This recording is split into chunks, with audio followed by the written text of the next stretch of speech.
If you're looking for a podcast that packs in sound property advice, as well as offering you an insight into making the world of property effective and ultimately work for you, you're in the right place.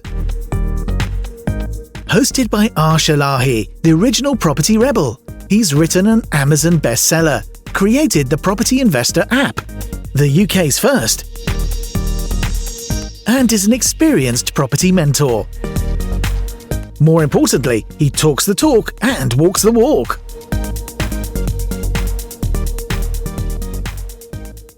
Hi and welcome to another episode of Property Rebel with your host Arsh Ellahi. And in today's session we're going to be talking about diversification. So diversification of your property portfolio, diversification of your portfolio full stop, and more importantly, diversification of your cash flow. So before we do that, as always, I want to say a quick hello and welcome to the Property Rebel podcast to all listeners all around the world. Hopefully you're really enjoying it. Hopefully you're really taking away some golden nuggets from this podcast. And more importantly, I would really appreciate if you could go to your podcast platform and leave us a review, which would then take us up in the rankings. So let's get straight into it. Last week, I talked about Bitcoin. I talked about cryptocurrency, and that kind of struck a chord with quite a few of you. Some of you have reached out and said, "Oh, you know what, to be fair, I lost a fair amount of money in Bitcoin." Lots of you come back and said, "Okay, it's a bit of a blip, but we've made a lot of money." And it got me kind of thinking about portfolio diversification. Now, I'm going to quickly, literally, give you a bit of just a background as what is diversification. Basically, it's a risk management strategy which mixes a wide variety of investments within a portfolio. And the reason why people diversify is that a diversified portfolio contains a mix of distinct asset types and distinct investment vehicles in an attempt at limiting exposure to any single asset or risk. Now, lots of you listening to this podcast will either be involved in property or looking to get involved in property. So when we look at diversifying our property portfolios, we can be looking at having something as simple as a single let. Some of you may be having some more aggressive property types like HMOs, blocks of apartments, serviced accommodation. Now, when you think about diversification, these are all different vehicles and strategies, which means that you're also limiting your risk or also maximizing your risk depending on how risk averse you are. When you start out, a lot of you may think that you want something that is quite low risk. So you may go for something as simple as a buy to let. Now, if you're a little bit more of an experienced investor, you may decide that you've done your buy-to-let, you've been happy with your let and forgets, shall we say, and you've generated a couple £100 a month of cash flow from each of your buy-to-lets, and now you're looking to accelerate that cash flow. So you may start to become comfortable and a little bit more risk averse, and now start to look at a strategy like a HMO. Now, this is where you start to get multiple levels of income from one property. Instead of renting it out from a single house, you now rent it out on a room by room basis. And this will now start to give you more cash flow. As you start to become more familiar with the property industry and the property strategies, you may decide that in actual fact, I'm now going to start to run with properties that I don't own. So you may then start to go on the rent-to-rent strategy. You may then start to look at the lease option strategy. You may also then go onto the service accommodation strategy. So there are lots of ways that you can diversify in the property industry.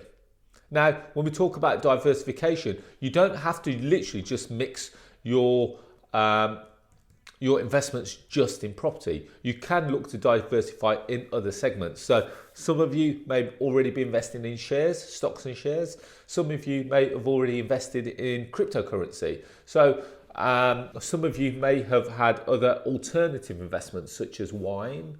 Some of you may have invested in other things like classic cars. You may have invested in stuff like watches. Now, there's nothing wrong with having a diversified portfolio. And the reason why I say that is because there's no guarantee that one kind of classification is going to make money or how aggressively it's going to make money. So sometimes it's good, as the great saying goes, not to have all your eggs in one basket. And that's actually a great saying. I might actually put that as the podcast title. Remember, this is a one-take edit. We don't do any fancy editing.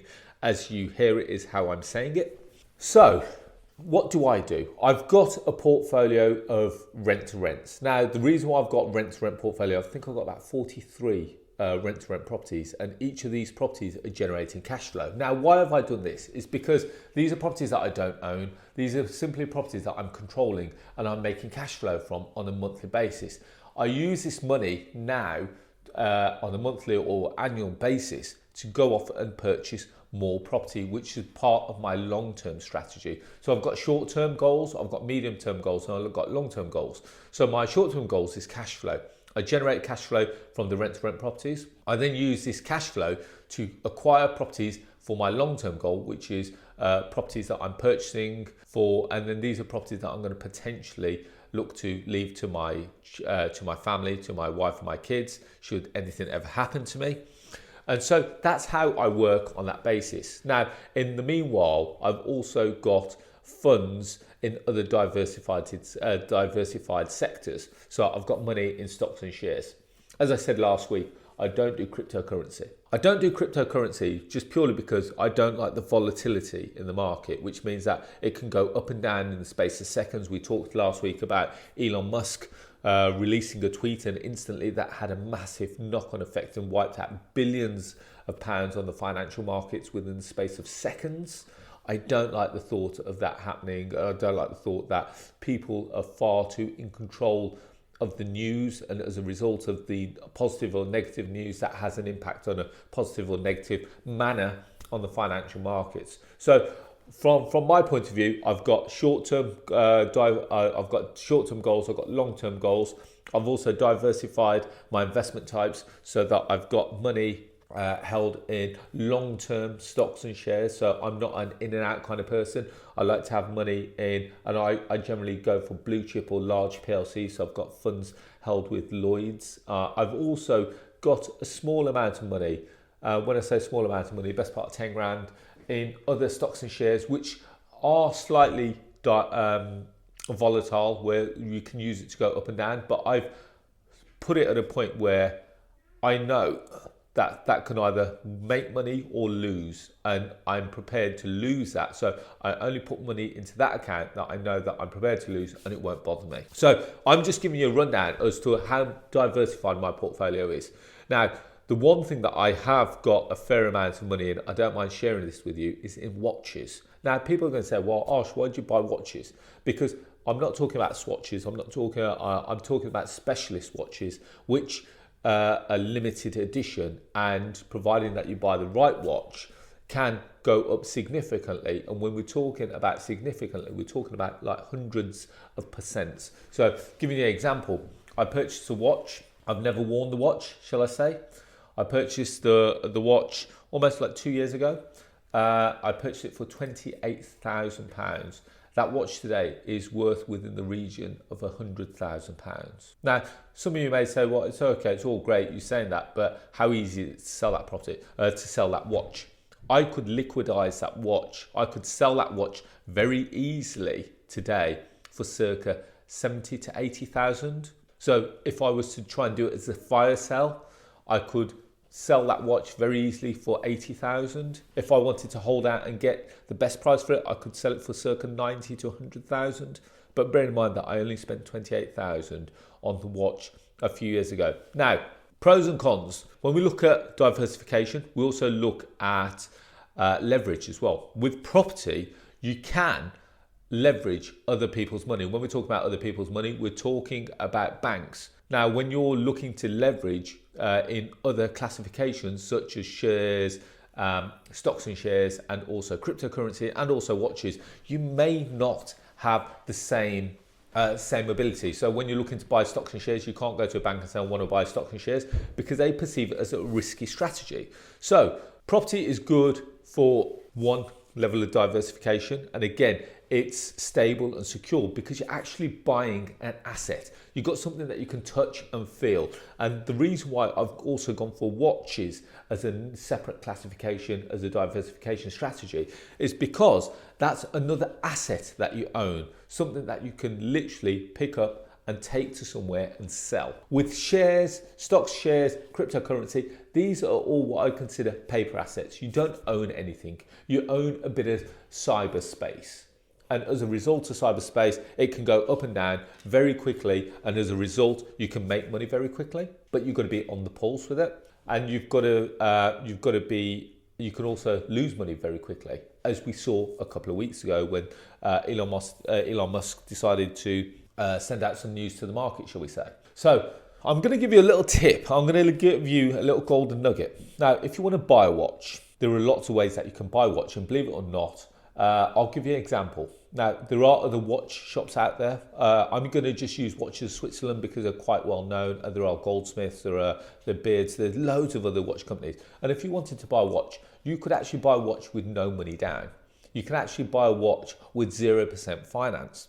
So one thing that I do is that I tend to purchase from retailers where there are 0% finance, and I'm buying the watch at retail price at, let's say, £28,000. Yes, it's a monthly payment over a 12, 24, 36 month period. But over the 36-month period, that watch that I've potentially purchased for £28,000 potentially will double, if not triple, within that time frame. So at the end of the 36 months, that watch is now worth circa £50,000 to £70,000. And I've done this multiple times. So I'm giving you different ways that you can make money from different levels of investments or different types of investments. And I've built quite a significant collection. I never really talk about my watches. I've also potentially done this with cars as well, with classic cars. So I've not done wine. I know lots of people that have made a lot of money out of wine collections. Again, with wine, I think it's an acquired taste. With watches, I know that I could potentially sell these almost on a daily basis if I wanted to. So there we have it, guys. Just short, sharp. When you talk about diversifying your portfolio, your investment portfolio, there's so many ways out there.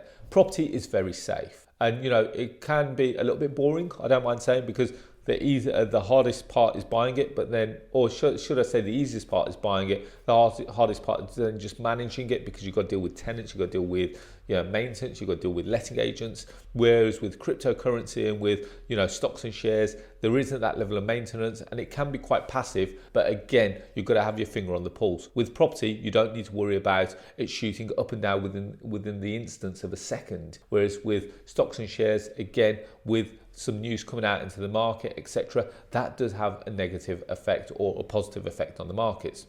With watches, it's not really the same. The thing that you need to watch out with watches is the market is really understanding what kind of watches are out there, the kind of demand for them, but more importantly, how many of these are made within a certain time frame. Give you an example.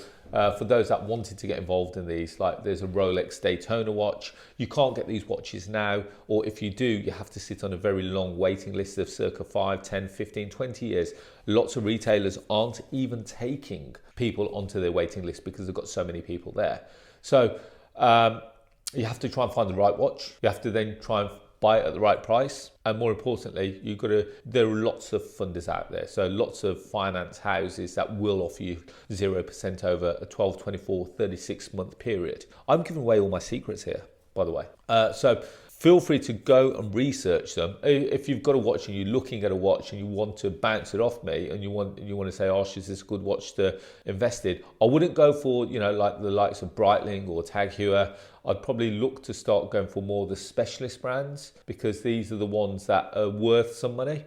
So guys, if you've seen a watch and you want to, or if you've seen a specialist in a classic car, and I forgot to mention about classic cars, I like acquiring a classic car, which I know, again, has shot up in value massively over the last 10 years. Again, the only thing I'd say with classic cars is that they're easy to buy, they're not so easy to sell. The only other thing I'd say is that they also require maintenance. With a watch, you're not really maintaining it. With stocks and shares, you're not really maintaining it. With houses and property, you are maintaining it. So there are pros and cons from all. So it is definitely worth weighing up the pros and cons so that you can identify what works for you, what works within your strategy. And more importantly, have a look at the kind of gains that you're going to be making. If you have a look at my watch collection, it's gone up almost like 400% over the last few years. My property portfolio has not done that. My stocks and shares has not done that. Stocks and shares, you'll be looking at around 20%, 30% over a year. Your property portfolio should potentially be looking to do circa increase in value around, between 5 to 10% a year. So as you can see, we're making money from different avenues and different streams and levels of income. The one thing I will say is that your property portfolio will generate your cash flow. Your watch collection won't generate your cash flow because it's not producing any income. However, you're playing the long-term game of the capital growth there. The same with your properties, that you're making cash flow, but also you're making some money from the capital appreciation. Your stocks and shares, again, will produce cash flow depending, or it will also produce losses depending on which way it goes. So guys, there you have it. Hopefully you've enjoyed that mini, one could say a starter session into diversified investment strategies. As always guys, if you like more free content like this, I've got a YouTube channel which I release content to every Thursday at 4 p.m. You can go to YouTube and look under the handle of Arsh Ellahi.